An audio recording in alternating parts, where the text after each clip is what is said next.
नमस्कार, मैं प्राध्यापक P S Kamble, assistant professor दूर शिक्षा केंद्र शिवाजी विश्वविद्यालय कोल्हापुर। आज हम एमए भाग 2 सत्र 4 के कथेतर साहित्य सेकंड की इकाई 4 लोह कपाट के पीछे इस जेल संस्मरण पर चर्चा करेंगे। इसका सारांश और जो महत्वपूर्ण प्रश्न है उस पर हम चर्चा करेंगे। इस जेल संस्मरण के अध्ययन से यह निष्कर्ष निकलता है कि गोस्वामी जी ने अपराध तथा जेल व्यवस्था के प्रति अपनी धारणा को इस 27 दिनों के अनुभव के आधार पर व्यक्त किया है, जो उनके संस्मरण में यथावत घटित होती है।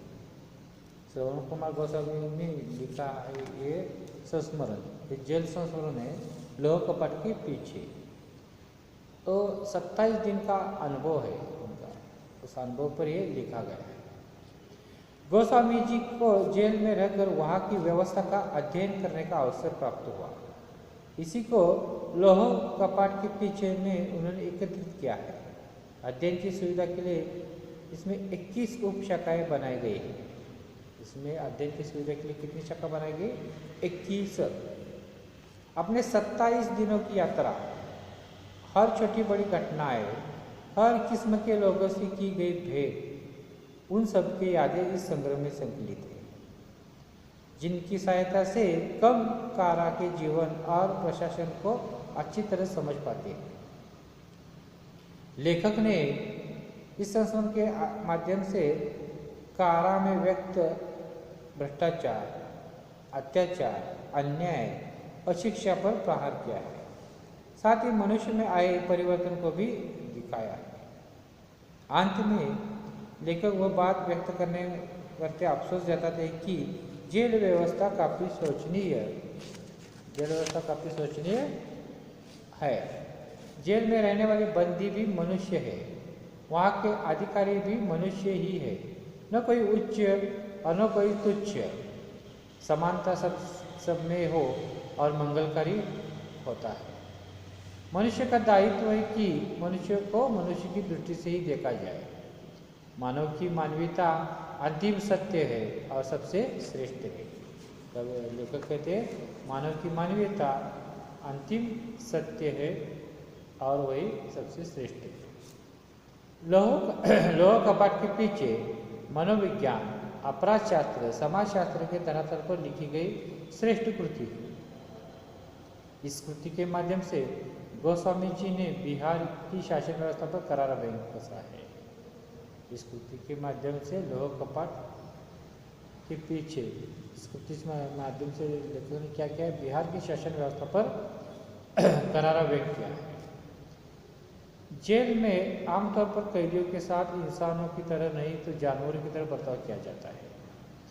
जेल में कैदियों के साथ किस तरह का बर्ताव किया जाता है, ये लेखक ने बताया कि जेल में कैदियों के साथ इंसान की तरह नहीं तो जानवरों की तरह इंसान के साथ व्यवहार किया जाता है, जेल के कैदियों के साथ व्यवहार किया जाता है। महापिंजड़ा अर्थात जेल की व्यवस्था और उसमें भी चिकित्सालय की दुर्दशा का बखान किया गया है। कारावास में मानव शक्ति का घोर अपव्यय हो रहा है। यहाँ के कैदी पेशेवर कैदी के संस्करण में आकर अपराधी बनने के लिए प्रशिक्षण प्राप्त करना आरंभ कर देते हैं। जो पहली बार गुनाह करके आता है वो प्रशिक्षित नहीं होता, उसे अनुभव नहीं होता। यहाँ जेल में आकर जो पेशेवर कैदी है उनके संपर्क में आकर वो और भी अपराधी बनते हैं। ये लेखक का कहना है कैदी सुधरते नहीं, ज़्यादा अपराधी बन जाते हैं और उनको पेशेवर कैदियों का प्रशिक्षण ही मिलता है। इसलिए लेखक कहते हैं कि नेता, शासक, प्रशासक सब झूठे और मकार हैं। कुछ लोग इसी जेल में रहकर बाहर जाने के बाद मंत्री बने थे। कारा में जायज नाजायज समलैंगिकता, तस्करी, गुंडागर्दी, प्रताड़ना सब कुछ खुलेआम चलता है। वहाँ क्या क्या चलता है लेखक ने बताया है। जायज नाजायज व्यवहार चलते हैं, समलैंगिकता चलती है, तस्करी चलती है, गुंडागर्दी चलती है, सब कुछ खुलेआम चलता है। इसका जो लोह कपाट के पीछे जो जेल संस्मरण इसका सारांश है। अब हम उसके जो महत्वपूर्ण प्रश्न उत्तर है वो देखेंगे। लोह कपाट के पीछे के लेखक डॉट डॉट है। लोह कपाट के पीछे के लेखक डॉट डॉट है। पहला पर है श्रवण कुमार, दूसरा है कृष्ण कुमार गोस्वामी, तीसरा है श्रवण कुमार गोस्वामी, चौथा है तुलसीदास गोस्वामी। लोह कपाट के पीछे के लेखक है श्रवण कुमार गोस्वामी। दूसरा प्रश्न है श्रवण कुमार गोस्वामी कृत लोह कपाट के पीछे एक डॉट डॉट है। श्रवण कुमार गोस्वामी कृत लोह कपाट के पीछे एक डॉट डॉट है। पहला पर है उपन्यास, दूसरा है नाटक, तीसरा है आत्मकथा, चौथा है जेल संस्मरण। श्रवण कुमार गोस्वामी कृत लोह कपाट के पीछे एक जेल संस्मरण है। तीसरा प्रश्न है श्रवण कुमार गोस्वामी जेल में लगातार डॉट डॉट दिनों तक रहे।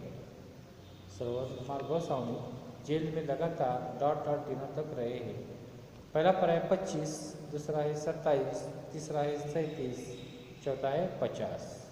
श्रवण कुमार गोस्वामी जेल में लगातार 27 दिनों तक रहे। चौथा प्रश्न है श्रवण कुमार गोस्वामी को केंद्रीय कारा में रखा गया था। श्रवण कुमार गोस्वामी को केंद्रीय कारा में रखा गया था। पहला पर है हजारीबाग, दूसरा है मंडाले बाग, तीसरा है जालियनवाला बाग और चौथा है एरौला। श्रवण कुमार गोस्वामी को केंद्रीय कारा में रखा गया था हजारीबाग। हजारीबाग इसका सही जवाब है। बिहार के सभी विश्वविद्यालयों तथा महाविद्यालयों के प्राध्यापकों ने सन डॉट डॉट को हड़ताल की।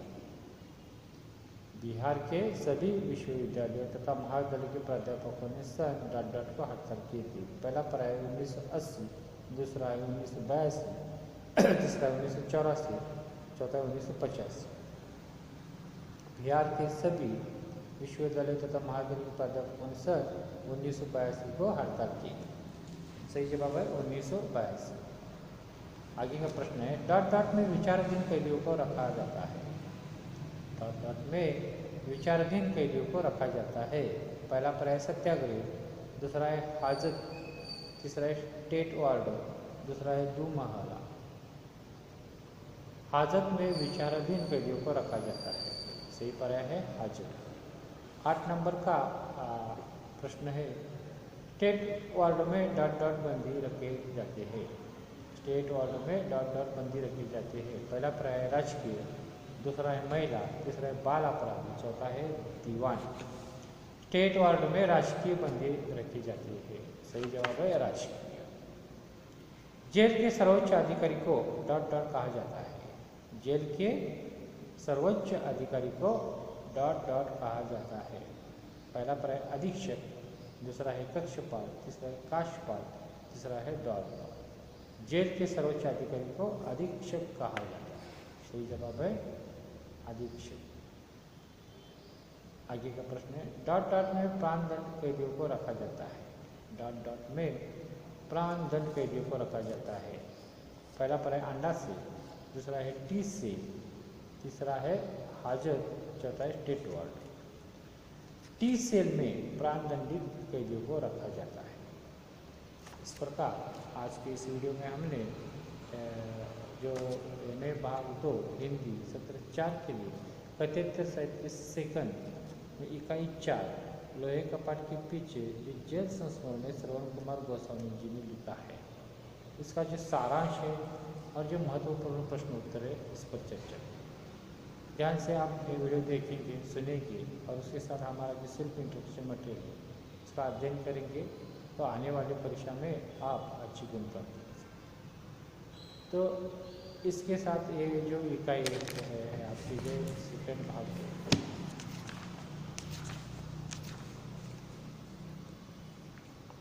इकाई सत्र 4 के एक कहानी ये भी थी आपके अध्ययन के लिए जो आत्मकथा है मेरा परिवार है जो संस्मरण है, सीमांत डायरी कश्मीर से कच्चे तक की डायरी है और लोह कपाट के पीछे जेल संस्मरण। ये 4 इकाई जो है आपके अध्ययन के लिए है। इसका अध्ययन करेंगे, इसके जो ऑब्जेक्टिव वस्तुनिष्ठ प्रश्न आएगी पूछी जाएगी। इस प्रश्न का 4 पर्याय में से एक पर्याय चुन कर लिखना है।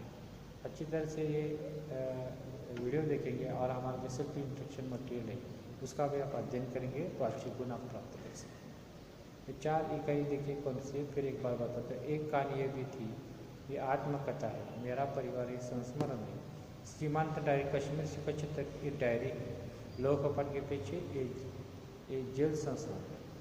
तो इसका अध्ययन कीजिए और अच्छी गुण प्राप्त करें। धन्यवाद।